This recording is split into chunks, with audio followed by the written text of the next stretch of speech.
Hey guys, this is James from TeaDB bringing you InBetweenIsode number 80. So I am in a totally different environment. I am in a different country. I am in Taiwan. So welcome to, for me, the first traveling InBetweenIsode or TeaDB episode. So for the past couple weeks, I think this is my second week traveling. I've been around Asia. The first week I spent a lot of time in Korea. My trip is not specifically tea focused or anything like that, but tea is certainly an additional bonus to being here. So I brought my little humidity monitor. Some of you guys might remember this from the storage episode that I did, just showing you guys a really basic thing. So I just thought it'd be interesting to track the humidity and the temperature in the specific environments that I've been in. So I took it to Korea and it measured up pretty similar to Seattle, to the indoors in Seattle, but coming to Taiwan, it's a very different climate. So right now, the indoor temperature, despite the AC pretty much constantly running, and this is April 12th or 13th, it is 77 degrees. The relative humidity right now is actually kind of low. It's 65. This thing measures what the low and the high has been recently, and so it's gotten all the way up to 82. And this is in an air-conditioned apartment in the 9th floor. So you can only imagine of what it would be like if you were at like a basement level, sort of like the, I don't know, Hong Kong traditional storage or something like that. So it is different climate than Seattle, different than most of the West, very hot, very humid, and it's not even summertime. So gives you some idea of the conditions that these Pu'erh will age at. All right, so I'm going to make up a couple infusions and talk a little bit about this tea while we let it cool down. So I am using somewhat improvised parameters, and you know, this is just one of the things you got to deal with while traveling. And steep number 2. So I already gave this a rinse off camera before bringing it onto the show.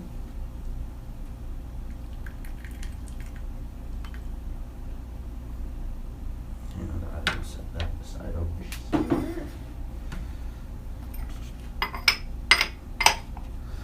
Alright, yeah, so one of the first places I've been, this is my second trip to Taiwan, and the first place I always wanted to go is Wistaria, and it's a really cool tea place. It's also very friendly to foreigners. It's very English friendly. They have an English menu, and you basically, it's somewhat, it's a different sort of format than we would be used to as sort of like a coffee shop or anything like that. It'd be called a tea house, which is an important distinction from a tea shop.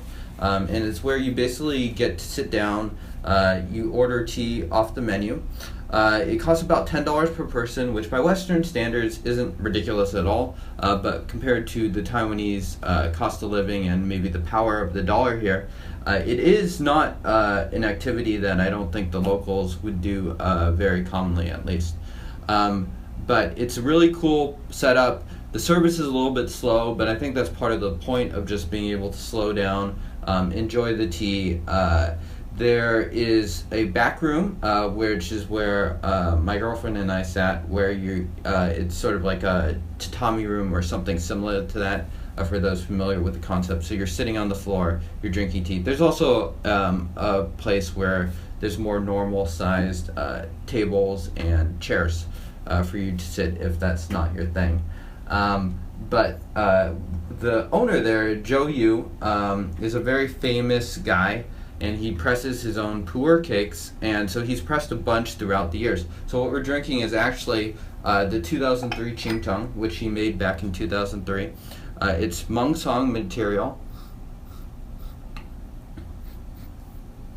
So I'm getting sort of basic Pu'erh earth tones off this, a little bit of fruit, maybe a little bit of dried stone fruits like apricots, something like that. This is from the Mungsong area, which is also sort of the greater area to where Naka is, for those of you familiar with, I don't know, the Waititi Naka or something like that. And you can buy cakes from there, although it's not immediately obvious.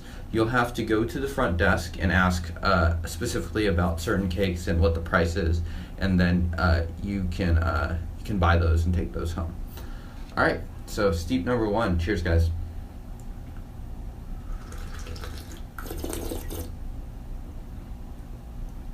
So it's pretty soft, pretty smooth. There's a slight astringency running through it.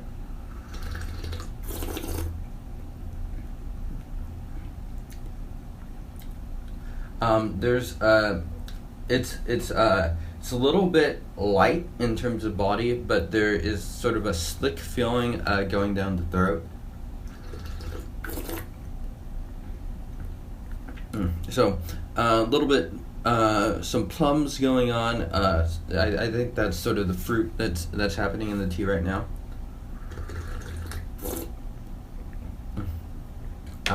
Very tasty. And I can feel the tea start to sort of permeate into my chest and sort of start to generate that. It's still pretty light right now, but I would anticipate that would grow if my previous session of this is indicator of how the tea will progress.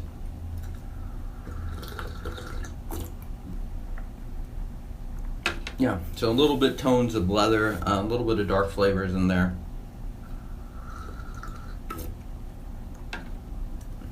Yeah, and so for these cakes, they're not cheap cakes by any means, but I think the value proposition is very similar to the Yongqing House, if you're familiar with those episodes.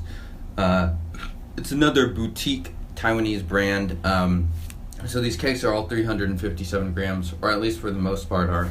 And so it's sort of like these premium teas get pressed into smaller and smaller forms, 250 grams, 200 grams, 150 grams, 100 grams. Whatever, you really have to do that dollar per gram cost, and so a lot of these are about at 50 cents a gram. Some are slightly above, some are slightly below, and compared to modern cakes, I think they do very well. I'm not inclined yet to say that this is X amount better than YQH or Y amount worse, but it's a good tea for sure. Cheers, guys. Steep number 2.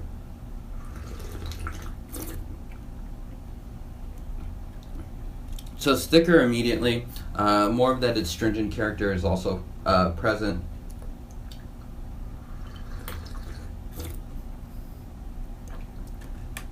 Well-rounded, still pretty smooth. Other than that slight astringency, which I will say is not at all overpowering. There's really not much roughness at all in this tea. So we're going to do one more here. And yeah, I would absolutely recommend Wistaria to anyone that's somewhat interested in tea. It's also a place that if you got a relative going to Taiwan and they're like, hey, where should I bring back tea? Wistaria would probably be a very good bet to recommend to Aunt Lucy or whoever who might be traveling to Taiwan and wants to have sort of a unique, fun experience. The service there is slow, but it's pretty good. They also have a bunch of tea snacks, and they also serve lunch, I believe, if you are inclined to have some food to wash down that tea.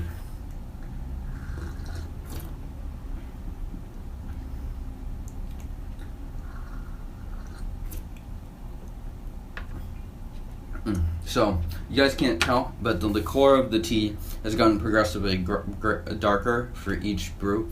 So the third brew is sitting there. I'm waiting for it to cool down a little bit, and it's dark, the darkest of the 3 brews. And yeah, so I will be having a couple more episodes in Taiwan. I'm sure. I am based out here for another month or so. I think there's some interesting aged oolong that I've been able to find here that's pretty fun to drink and pretty good, and kind of indicates some limitations in the other markets. You can sort of see the Wistaria cake here. It's proper wrappers beneath that. So not very pictorially interesting to see that white wrapper there. Cheers, guys.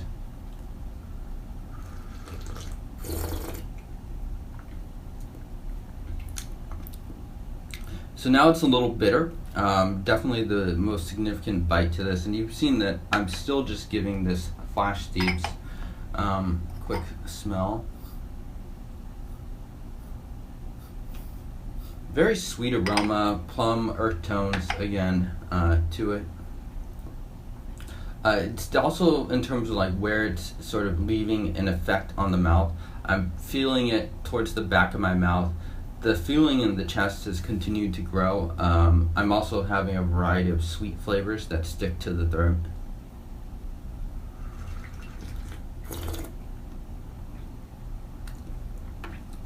So again, a little bit drying, which is, again, what I would say is the primary flaw to the tea in its current state.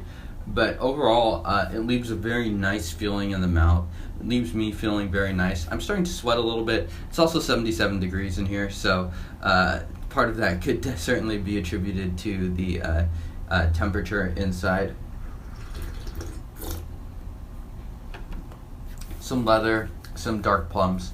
And a tea that I would totally recommend to anyone who has the opportunity to come out here. In terms of recommendations from Wistaria, the 2003s are usually a good bet. The Zipin has gotten some press. The Ziyin, there's actually two Ziyins, they're both pretty good, as well as the 2007 Hongyan and 2008 Blue Mark Lanyan are all certainly worth checking out. Anyways, I think that just about wraps up this InBetweenIsode. Let me know how you guys liked it, and if you guys would like to hear more about my travels and tea journeys in Taiwan. Cheers, guys.